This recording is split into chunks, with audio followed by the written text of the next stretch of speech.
পবিত্র হজ পালনের উদ্দেশ্যে এখন পর্যন্ত বাংলাদেশ থেকে ৮০,৬৮২ জন সৌদি আরবে পৌঁছেছেন। আগামী ১ জুনের মধ্যে বাকি ৭,০১৪ জন হজযাত্রী সৌদি আরব পৌঁছে যাবেন বলে জানিয়েছেন হজ পরিচালক মোহাম্মদ লোকমান হোসেন। এবারে হজ ব্যবস্থাপনা অন্যান্য বছরের তুলনায় বেশি গোছানো হওয়ায় সন্তুষ্টির কথা জানিয়েছে হজ যাত্রীরা। FM বাইজিতের রিপোর্টে বিস্তারিত। সৌদি আরবে গত ২৭ মে সন্ধ্যায় জিলহজের চাঁদ দেখা যায়। সেই হিসেবে দেশটিতে হজের আনুষ্ঠানিকতা শুরু হবে আগামী ৪ জুন। এরপর ৫ জুন আরাফাতের দিন। সৌদিতে ঈদুল আজহা উদযাপিত হবে ৬ জুন। বাংলাদেশ থেকে হজের আনুষ্ঠানিক যাত্রা শুরু হয় ২৯ এপ্রিল। আগামী ১ জুন শেষ হবে এই ফ্লাইট পরিচালনা। হজযাত্রীদের ফিরতি ফ্লাইট শুরু হবে ১০ জুন, শেষ হবে ১০ জুলাই। এরই মধ্যে বেশিরভাগ হজযাত্রীরা মক্কায় পৌঁছেছেন।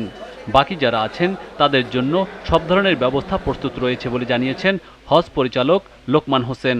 ২০৬টি ফ্লাইটে মোট ৮০,৬৮২ জন হজযাত্রী ইতিমধ্যেই সৌদি আরবে ইনশাল্লাহ পৌঁছে গেছেন এবং আমাদের প্রায় ৭,০১৪ জন হজযাত্রী এখনও যাবার জন্য অপেক্ষা রয়েছে এবং এই হজযাত্রীর পরিবহনের জন্য পর্যাপ্ত ফ্লাইট আমাদের সংকুলান রয়েছে। চলতি বছর পবিত্র হজ পালনে সৌদি আরব গিয়ে এখন পর্যন্ত ১২ জন বাংলাদেশি মারা গেছেন। তাদের মধ্যে ১১ জন পুরুষ ও ১ জন নারী। তাদের বেশিরভাগেরই ৬০-এর বেশি বয়সী।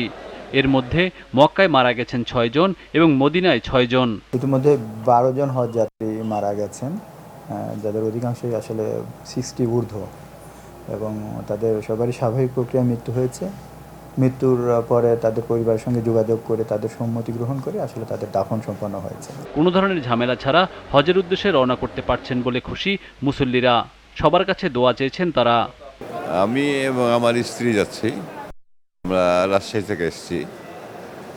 এখন মোটামুটি ভালো ব্যবস্থাপনা। এই দেশের মানুষের প্রত্যেকের মানুষের জন্য দোয়া করব, আমরা গাজাবাসীর জন্য দোয়া করব, আমার মুসলমান ভাইদের জন্য দোয়া করব। আর আমাকেও যেন আল্লাহ কবুল করে, আপনারাও দোয়া রাখবেন যেন আল্লাহ সহি সালামতে আবার যেন আপনাদের মাঝে ফিরে আসতে পারে। অ্যারেঞ্জমেন্টটা হয়েছে ইনশাল্লাহ ভালো, খারাপ কোনো অসুবিধা নেই।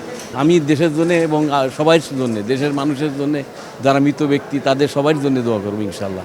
এবছর সরকারি ব্যবস্থাপনায় ৫,২০০ জন এবং বেসরকারি ব্যবস্থাপনায় ৮১,৯০০ জন হজ করার প্রত্যাশা রয়েছে।